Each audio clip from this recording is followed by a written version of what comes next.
hoy en Recinto Puerto Plata. Vamos a presentar en la materia Tecnología del Computador con el profesor ingeniero Rafael Sporne. Libro Sistema Operativo Moderno, Andrew S. Tannebaum. La tecnología se nutre a sí misma, la tecnología hace posible más tecnología, Alvin Toffler. Ahora le vamos a presentar a mi compañero Andrea Adolfo, que le va a hacer una pequeña oración. Oremos, amante Dios y Padre Celestial, te damos gracias, Señor, por este día que tú nos has dado, Señor, que hemos podido respirar nuevamente. Te pedimos, Señor, que seas tú ayudándonos en esta posición, ayudándonos que sea lo mejor posible, como tú sabes hacerlo. En el nombre de Jesús. Amén. Amén. Muy buenas tardes, mi nombre es Félix Alberto Rodríguez Isla y les voy a hablar sobre la revisión del hardware del computador. Procesadores. Este es el cuerpo o el cerebro de lo que es la computadora hoy en día.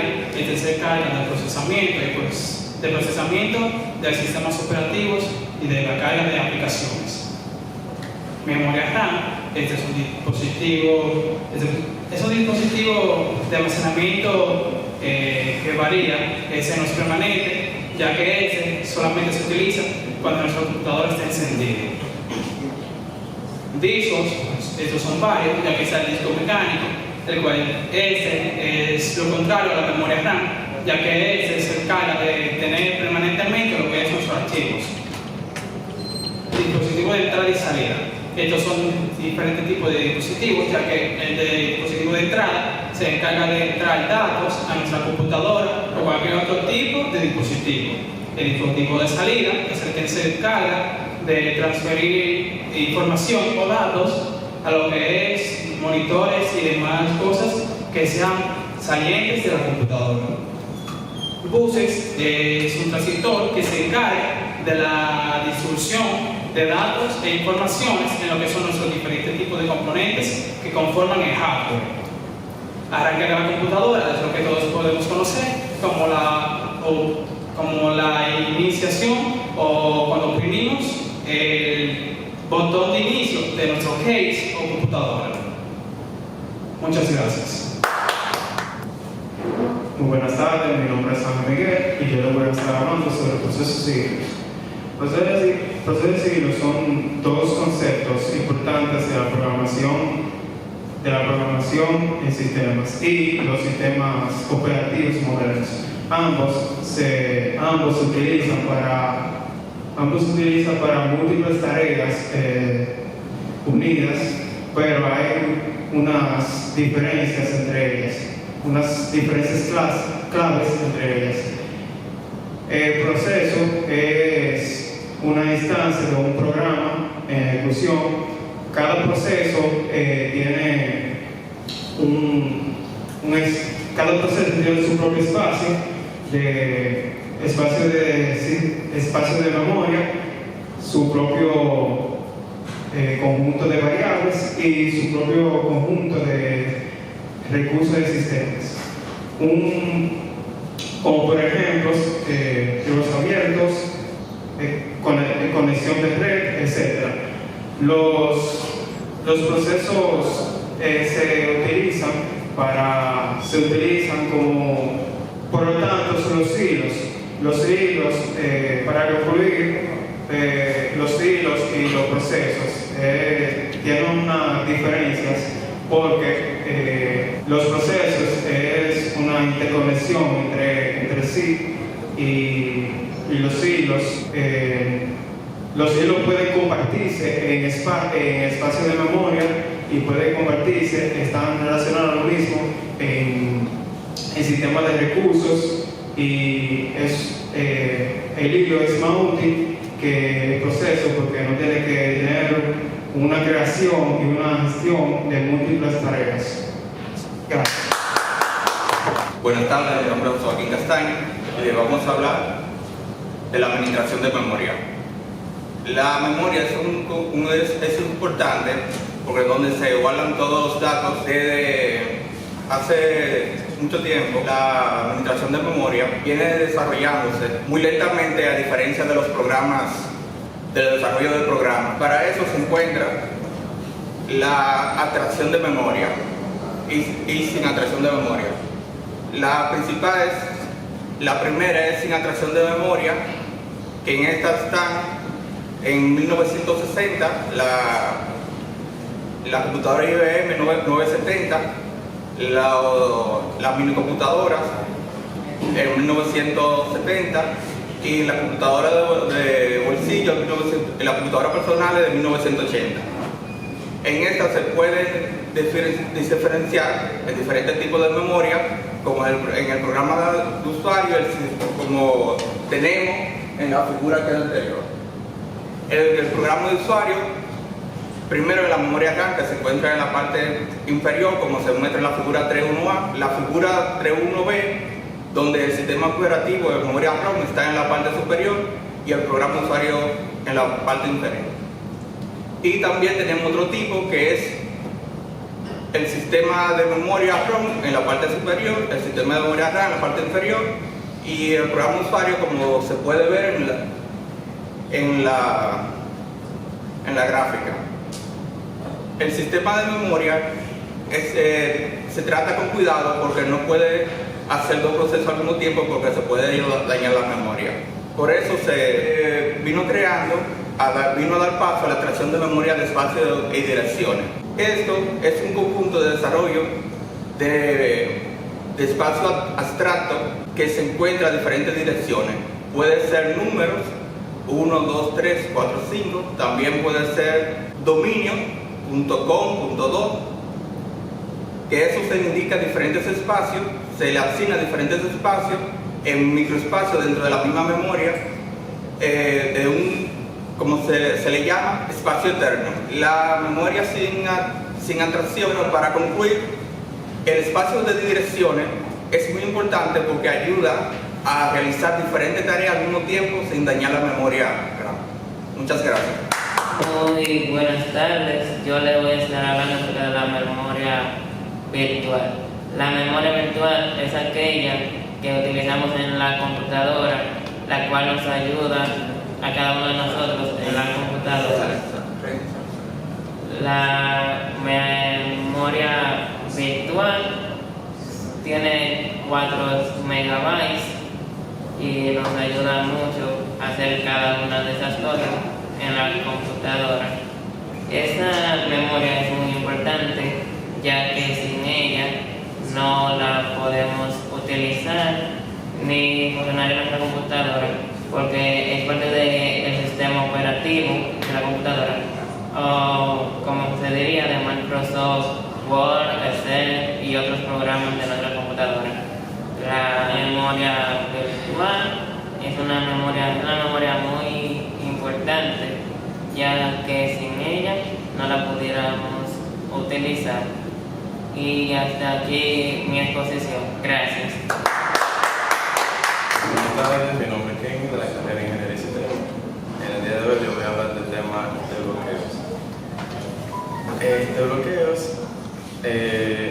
como así le llaman, de bloqueos del proceso, este problema se basa en que dos o más procesos se compiten por el mismo recurso y que no puede continuar ya que si un recurso no está disponible. Este problema puede causar retrasos significativos a la hora de ejecutar un programa y en algunos casos el bloqueo completo del sistema. Hay varias técnicas de sincronización de los semáforos, de monteses y variables que se utilizan para resolver este problema. Los recursos, tipos de recursos de interbloqueo. Estos recursos es importante, o sea, son elementos que compiten en el mismo recursos y estos tipos de recursos son muy comunes en los tipos de problemas, como por ejemplo la llamada oposición de un recurso, la solicitud de un recurso y el bloqueo. ¿Cómo identificamos un recurso? Un recurso en un proceso, en el cuadrado es el recurso y el círculo es un proceso. En el segundo En segunda gráfica es una solicitud de un recurso y en la tercera gráfica es cuando se convierte en un interbloqueo. La detención y recuperación de un interbloqueo.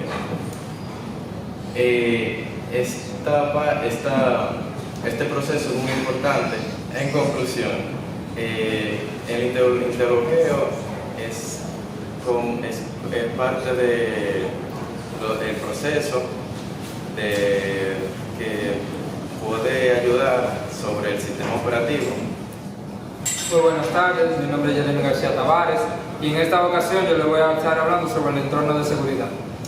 Para dar comienzo a nuestros estudios de seguridad, vamos a ver una pequeña definición de esta terminología. Para muchas personas es frecuente mencionar estos términos, ya sea de seguridad o protección, de manera indistintiva, pero es útil distinguir la forma en la que ésta ayuda a proteger que un usuario no acceda a un archivo sin autorización del propietario.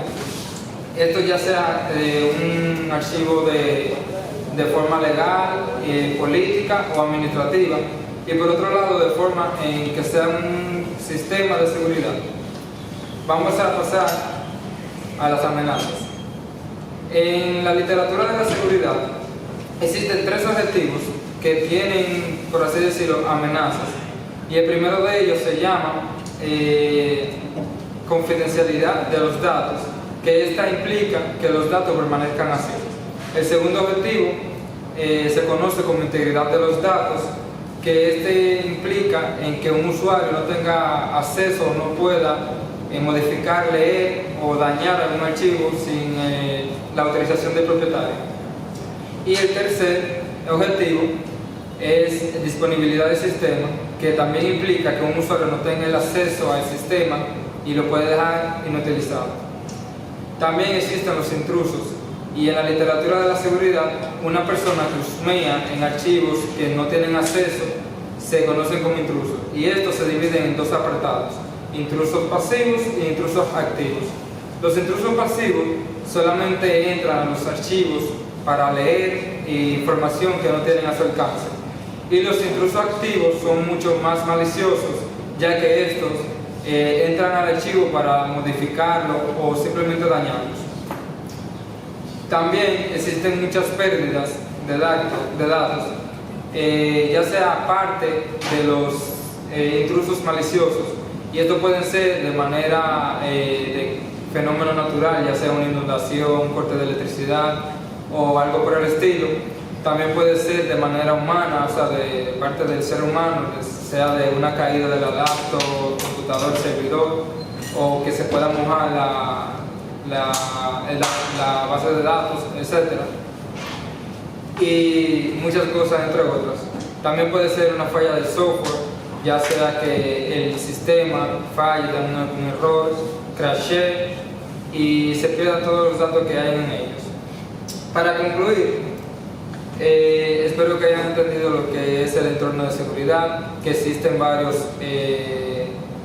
hechos que pueden llevar una pérdida de datos, ya sea como persona, o un error humano, o un error incluso del mismo software, o sea, de la máquina. Y existen varias formas de prevenir todo esto, y muchísimas gracias. Buenas tardes, mi nombre es Tommy y le voy a hablar sobre la autenticación. En ciberseguridad, la autenticación es el proceso que verifica la identidad de alguien o algo. La autenticación suele tener, mediante la comprobación de una contraseña o un token de hardware u otros datos que identifiquen la autenticación. Ahora le estaré hablando sobre la autenticación mediante el uso de la contraseña. La autenticación normalmente logra mantener la presentación del usuario, generalmente la dirección de un correo electrónico del usuario, para identificar a la persona, y una contraseña secreta conocido solo por esa persona. Tiene un un gran problema de este proceso que fundamentalmente no autentica a la persona. Si un delincuente quiere utilizar la identificación del usuario y contraseña de la persona, automáticamente el delincuente puede acceder.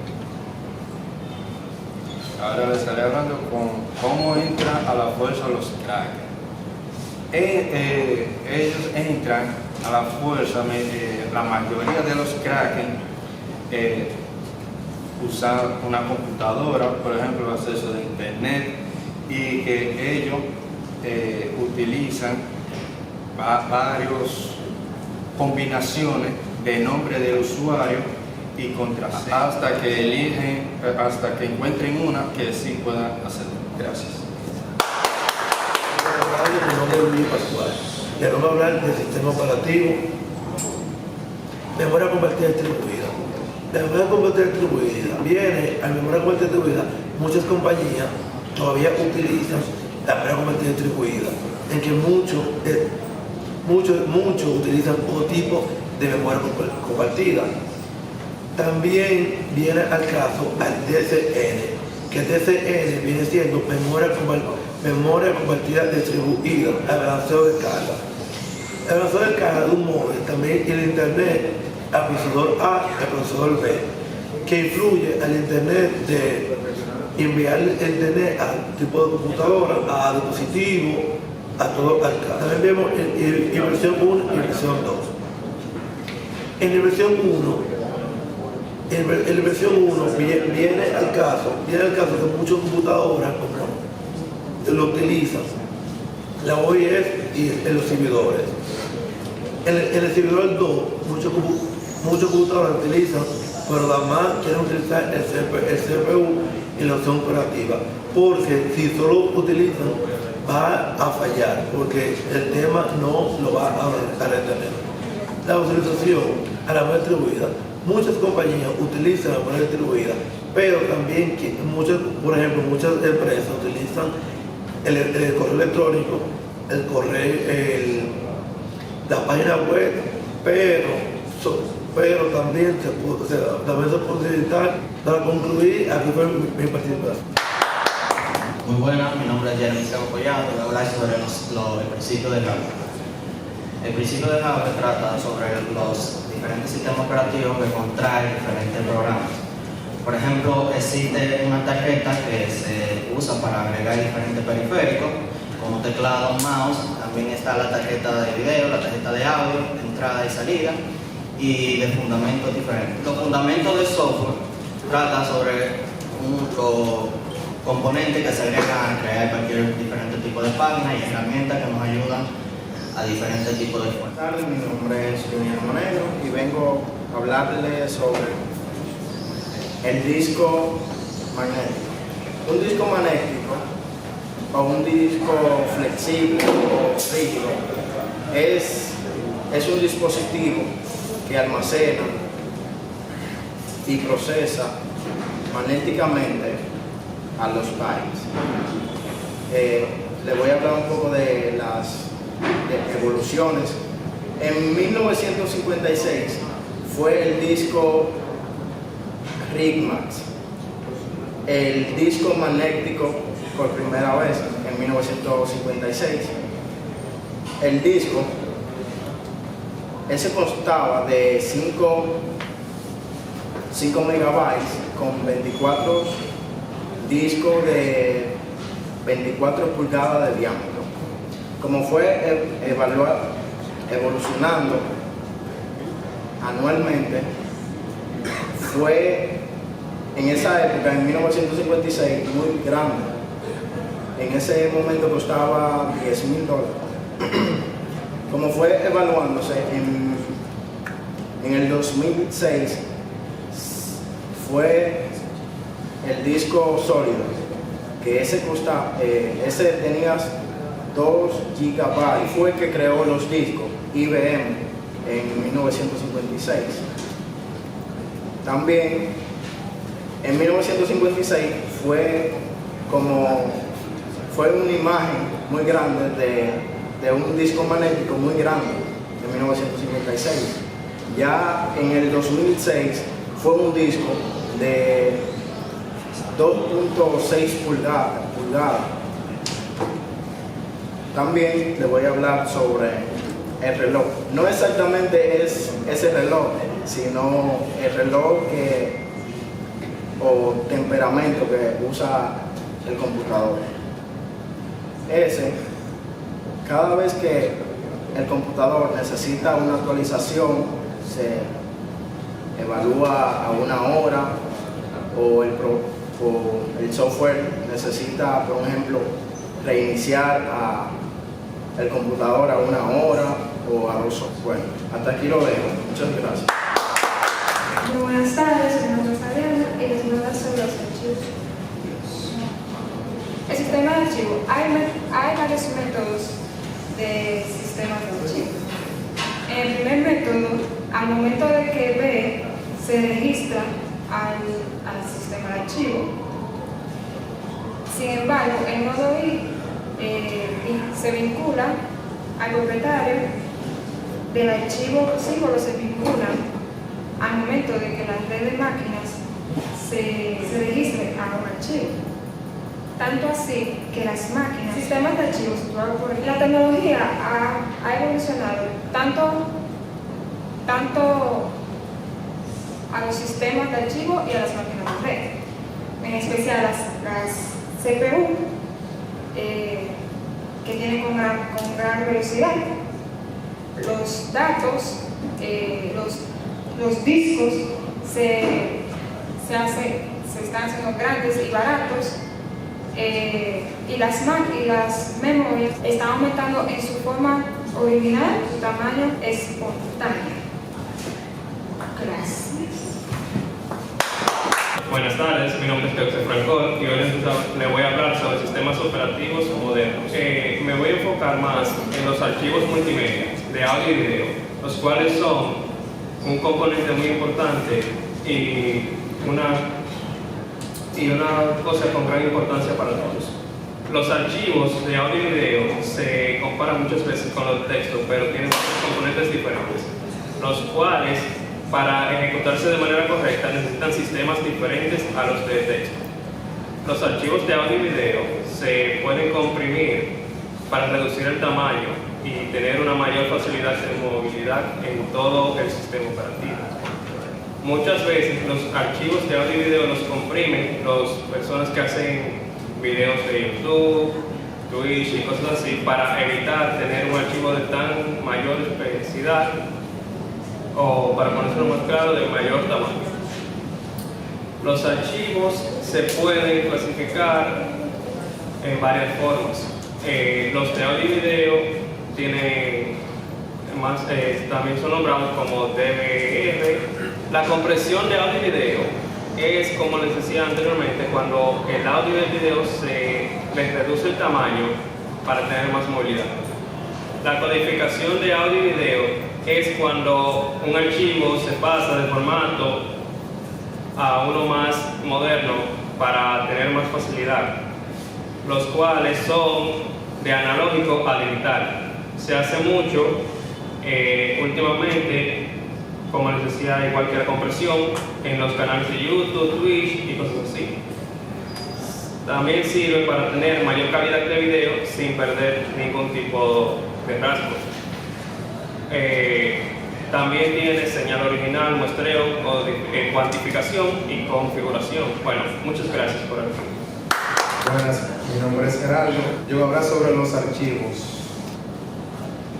Partiendo de qué son los archivos o ficheros informáticos son un conjunto de bytes almacenados en un disco externo o portátil. Un ejemplo, las memorias USB, y un ejemplo de los sistemas de almacenamiento internos son los discos duros o estado sólido y las memorias SSD.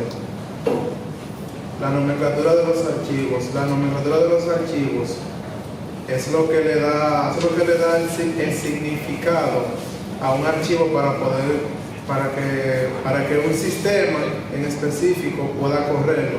Un ejemplo, un programa de Linux difícilmente pueda que funcione en Windows. La estructura de los archivos. La estructura de los archivos se compone de una estructura fragmentada en forma de árbol que, como tiene de pilar fundamental el directorio, que a su vez sirve para que los diferentes tipos de bytes se vayan desglosando. Y los tipos de archivos, como dije anteriormente, con la nomenclatura hay diferentes tipos de archivos como PDF, TIF, de música, de Word y así por el estilo. Los accesos de los archivos, hay diferentes tipos de acceso de archivos, entre ellos el más frecuente es el indexado. Muchas gracias. Y hoy estaré hablando acerca de lo que son los problemas básicos de la comunicación entre procesos. En este problema podemos encontrar lo que es el problema del productor del consumidor, que nace cuando se programa una aplicación utilizando varios procesos concurrentes. En dicho problema, o en este tipo de problemas, a los procesos se le denomina nada más que productores, mientras que a los datos que generan, que son utilizados por otros procesos, se le llaman consumidores. También encontramos lo que es el problema de lector y escritor. Este problema hace una referencia cuando se unen varios procesos concurrentes sin necesidad de utilizar un objeto compartido, ya sea un archivo o un registro dentro de otro. Cabe destacar que en este problema, en algunos casos, se modifica la lectura y la escritura del archivo, mientras que en otros solamente se lee sin necesidad de modificarla. Es cuanto. Gracias. Buenas tardes, mi nombre es María Jesús Martínez y hoy les voy a estar hablando sobre la segmentación. La segmentación pura consiste en identificar un grupo homogéneo de consumidores con características similares en un mercado objetivo y enfocarse en ese segmento. Para llevarlo a cabo debemos identificar el mercado objetivo, segmentar el mercado, elegir un segmento atractivo, desarrollar una estrategia de marketing específica y medir el éxito. De esta manera se puede evaluar la efectividad de la estrategia y realizar ajustes que sean necesarios. La segmentación con paginación. La segmentación con paginación es una técnica que dirige la administración de datos y se basa en juntar la segmentación con la paginación. Esta se desarrolló originalmente para el programa operativo Multics en la década de 1960. Saludos, buenas noches, mi nombre es Osvaldo Ferreira y en este caso les voy a estar hablando sobre los sistemas operativos modernos. La partitura que voy a estar hablando el día de hoy se llama los multiprocesadores. Un multiprocesador, como su nombre lo dice, es la tecnología o la arquitectura de un hardware montando más de dos procesadores, dos o más. Esto necesita una comunicación intacta entre los procesadores, o sea que dentro del bus de la placa no puede haber ninguna comunicación alterna que intervenga entre ellos. Estos procesadores pueden ser alimentados por un solo módulo de RAM, pero esto puede afectar a su eficiencia. Para lograr mayor eficiencia, el hardware de un multiprocesador necesita cumplir algunos requerimientos.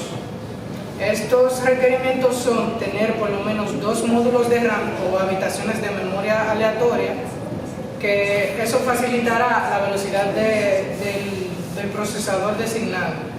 También cabe destacar que estos procesadores deben tener todos la misma frecuencia, porque al oscilar a frecuencias diferentes, esto puede alternar el rendimiento de cada uno, porque uno de estos procesadores, si corre a menor frecuencia que los demás, eso puede que haga un efecto de ancla entre los demás procesadores. El procesador puede estar comunicado por la memoria compartida. Esto hace que cada procesador designe una partitura de la memoria RAM para cada segmento del procesador, facilitando el acceso rápido entre la memoria RAM y el bus de la placa madre. También, la comunicación entre estos tiene una regulación de frecuencia. Es muy notable que los hardware que están montados para multiprocesador, la frecuencia de estos no suele ser muy alta, porque a mayor velocidad es más dificultoso acceder a la misma cantidad de RAM. Muchas gracias.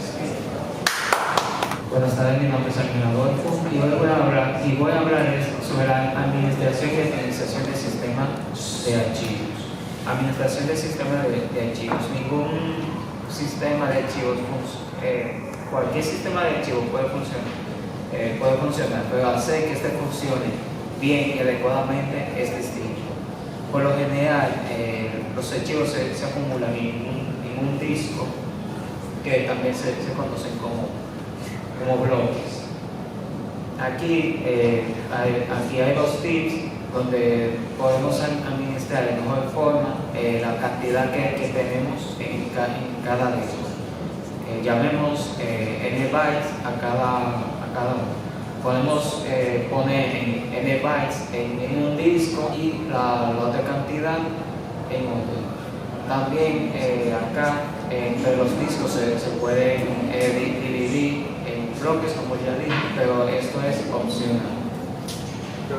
El respaldo del sistema de archivos, esto es importante porque nunca sabemos cuando un equipo se puede dañar, sea por derramamiento de algún líquido, tormenta eléctrica o de accidente. Es más fácil cambiar el equipo, una computadora o una laptop, que recuperar la información que se pudo haber perdido en el transcurso. Se puede recuperar 1%, pero es imposible recuperar el 100% de la información, sean cálculos de la compañía, contratos, etc. Consistencia del sistema de archivos. Aquí entra también un poco el tema de los bloques, pero mayormente hay que tener en cuenta que hay una herramienta que se ejecuta simplemente al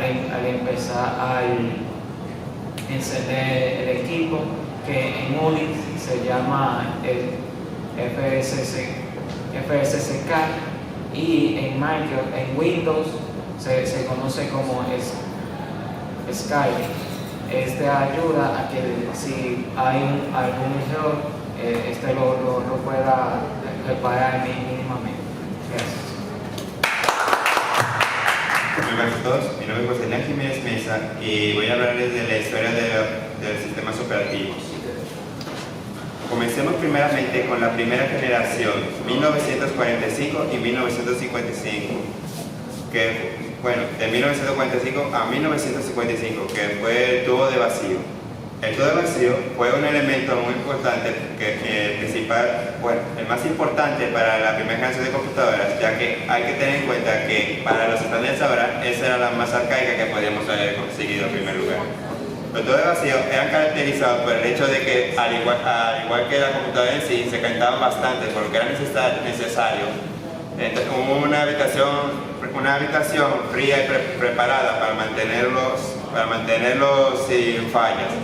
También hay que tener en cuenta que en esos tiempos se acuñó lo que hoy en día conocemos como el término bug, que literalmente, como dice la frase, era un insecto que se metía entre las piezas y mecanismos de la computadora. En esos tiempos predominaba principalmente la tarjeta perforada, y esta fue Y esta computadora fue caracterizada también por el bajo procesamiento que tenía, y a pesar de lo efectivo y preciso que era generar cálculos de gran magnitud, era también, por así decirse, bastante lenta para los estándares conocidos hoy en día. Estas también hay que tener en cuenta que se podían llegar a dañar fácilmente si no se refrigeraba de manera correcta. Era la parte más importante por el hecho de que ahí es que se almacenaban los datos, y también sufrían de un alto consumo energético, al igual que un precio exorbitante para lo realmente poco práctica que podían llegar a ser muchas de ellas por sus fallos. Ahora toca hablar de la segunda generación, que fue 1955 a 1969. En esta vamos a hablar de transistores y sistemas de procesamiento por lote.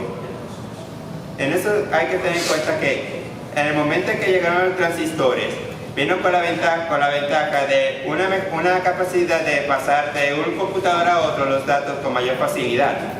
Al igual de que gracias a ellos realmente se pudo encoger de manera medianamente decente para lo increíblemente engorrosos y grandes que eran los sistemas de esos tiempos. Gracias a los transistores obtuvimos una mayor velocidad de procesamiento, al igual que una mayor capacidad de memoria. También hay que tener en cuenta que en conjunto con los discos magnéticos fueron los principales y más importantes avances que tuvo en ese tiempo la computadora, haciéndola mucho más rápida y fácil de utilizar, hasta el punto de que fue acuñada por el ejército para tener unos cálculos mucho más precisos y simples para obtener información. El procesamiento por lote el sistema de procesamiento por lote, como así se decía, era que se acumulaban y amontonaban unas encima de otras, como normalmente se ven hoy en día en los grandes servidores de computadoras. Estas, como quería haber dicho anteriormente, no solo disminuyó el tamaño, sino que también bajó el consumo y hizo que el computador sea, aunque todavía exorbitantemente caros, un poco más accesibles a la compra. Obviamente esto era simplemente para grandes industrias y otras cosas para el estilo, al igual que el ejército. Ahora, la tercera generación, 1995 a 1980. Los circuitos integrados y multiprogramación. El circuito integrado, tal como es, como debería ser un poco más obvio por la pronunciación, como por el nombre, son las placas de circuito que se utilizó para incluir muchos más aditamentos, y dio como resultado, como pueden ver aquí mis compañeros, un tipo de computadora, aunque todavía engorrosa, mucho más pequeña, y de hecho llegar al punto de poder ser transportable. Por último, las computadoras actuales, que como podemos ver, llegaron a ser realmente eficaces, hasta el punto de llegar a las laptops realmente pequeñas, fáciles de utilizar y mucho más. Con esto doy por terminar mi exposición. Muchas gracias. Buenas tardes, compañeros, profesores y demás. Yo soy del grupo de tecnología de la Universidad de OIM. Mi nombre es Edwin Manuel Ventura y yo les estaré hablando de lo que son el sistema operativo. ¿Qué es un sistema operativo o su concepto básico? Básicamente, el sistema operativo es el intermediario que nos permite a nosotros los usuarios interactuar con el sistema, o sea, los recursos y el sistema y los programas que tiene un computador. Es esencial para el funcionamiento de todo computador y nos permite administrar todos los recursos como son el hardware, programas y la interfaz misma de este computador. No solamente los computadores utilizan sistemas operativos, pero en este caso, como la exposición trata de eso, solamente voy a marcar lo que es sistema operativo para un computador. Como dijimos, un sistema operativo es esencial para lo que es el funcionamiento de un computador, ya sea moderno o sea antiguo, ya que desde el inicio un computador no podría funcionar sin lo que es un sistema operativo. El sistema operativo se encarga esencialmente de que nosotros podamos desplazarnos a través de todo lo que es el computador y hacer uso del mismo de manera en general. También vamos a hablar de lo que es sistema operativo como máquina extendida. Se dice que el sistema operativo es una máquina extendida debido a que proporciona una capa adicional entre el hardware y los programas de usuario, que nos ayuda a sacarle un mejor provecho al hardware, debido a que nos proporciona una serie de programas o abstracciones que nos permiten administrar mejor lo que es el computador en sí, como lo que son la administración del procesador, la administración de memoria, la administración de la seguridad del sistema en general. También nos dice que es una máquina extendida debido a que sin el software, o sea, sin el sistema operativo, como vuelvo y repito, la computadora no podría sacar el provecho para lo que fue destinada en un principio. También estaremos hablando de lo que es el sistema operativo como administrador de recursos. Como todos sabemos, el sistema operativo es donde podemos, o con lo que podemos en la computadora, administrar todo lo que tiene el hardware, lo que es periféricos, ya sea impresoras, escáneres y demás cosas. También podemos administrar la memoria, podemos administrar a qué va destinada esta memoria, cuáles procesos, qué vamos a guardar en esta memoria, qué no. También los programas distintos que usamos en nuestro computador y también para administrar lo que son, vamos a decir, archivos y demás cosas que podemos usar en nuestro computador. También nos permite administrar y proporcionar lo que es la memoria RAM a la hora de nosotros correr cualquier programa, cualquier aplicación dentro de nuestro ordenador, ya que, como vuelvo y repito, sin el sistema operativo un computador no podría funcionar, y debido a esto es que podemos administrar todos nuestros recursos y sacarle mejor provecho a todo. Hasta aquí sería mi exposición. Muchas gracias. Bueno, mi nombre es León Ferreira y yo les voy a hablar sobre la programación de procesos de los sistemas de archivos. Primero, la programación de procesos multimedia. Los sistemas de archivos que soportan multimedia difieren de los sistemas tradicionales en tres formas principales, que son programación de disco, sistemas de archivos y programación de procesos. Ahora les voy a hablar sobre la programación general en tiempo real. Este modelo se aplica raras veces en la realidad. El número de usuarios cambia a medida de que los espectadores van y vienen. También cambia mucho el tamaño de los cuadros debido a su naturaleza de comprensión de video y a las distintas películas que pueden tener diferentes resoluciones. Ahora les voy a hablar de los paradigmas de los sistemas de archivos multimedia. Un archivo utiliza un paradigma distinto al de los sistemas de archivos tradicionales. Para acceder a un archivo, primero se debe de hacer un proceso y es emitir una llamada y emitir una llamada y acceder al sistema Open. Pues muchas gracias. Ingeniero Rafael Ocorne, Universidad Dominicana OIM, Recinto Puerto Plata. tecnología del computador, 30 de marzo, hoy un día muy importante, Santiago, 2023. Hemos concluido ya estas exposiciones del libro Sistema Operativo, exposiciones que a ustedes los llevan a otro nivel. Entendemos que hay muchas circunstancias, pero pudieron salir adelante. Muchas gracias, no se pierdan de ver estas exposiciones en su canal favorito. Chao.